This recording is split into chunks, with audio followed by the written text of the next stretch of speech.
It was a summer evening. Old Caspar's work was done, and he before his cottage door was sitting in the sun, and by him sported on the green his little grandchild Wilhelmine. She saw her brother Peterkin roll something large and round, which he beside the rivulet in playing there had found. He came to ask what he had found that was so large and smooth and round. Old Caspar took it from the boy who stood expectant by, and then the old man shook his head, and with a natural sigh, "'Tis some poor fellow's skull," said he, "who fell in the great victory. I find them in the garden, for there's many here about, and often when I go to plough, the ploughshare turns them out. For many thousand men," said he, "were slain in that great victory."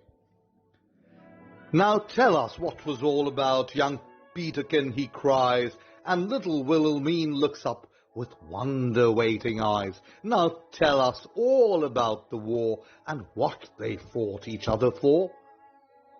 "It was the English," Caspar cried, "who put the French to rout. But what they fought each other for, I could not well make out." "But everybody said," quoth he, "that 'twas a famous victory." "My father lived at Blenheim then, yon little stream hard by. They burnt his dwelling to the ground, and he was forced to fly. So with his wife and child he fled, nor had he where to rest his head. With fire and sword the country round was wasted far and wide, and many a childing mother then and newborn baby died.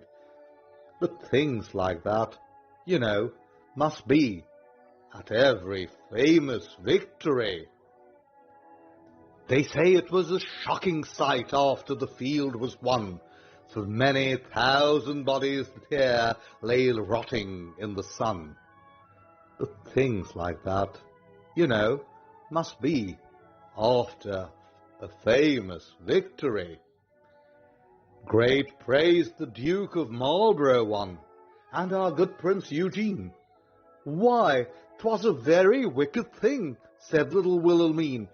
"Nay, nay, my little girl," quoth he, "it was a famous victory." And everybody praised the Duke, who this great fight did win. "But what good came of it at last?" quoth little Peterkin. "Why, that I cannot tell," said he, "but 'twas a famous victory."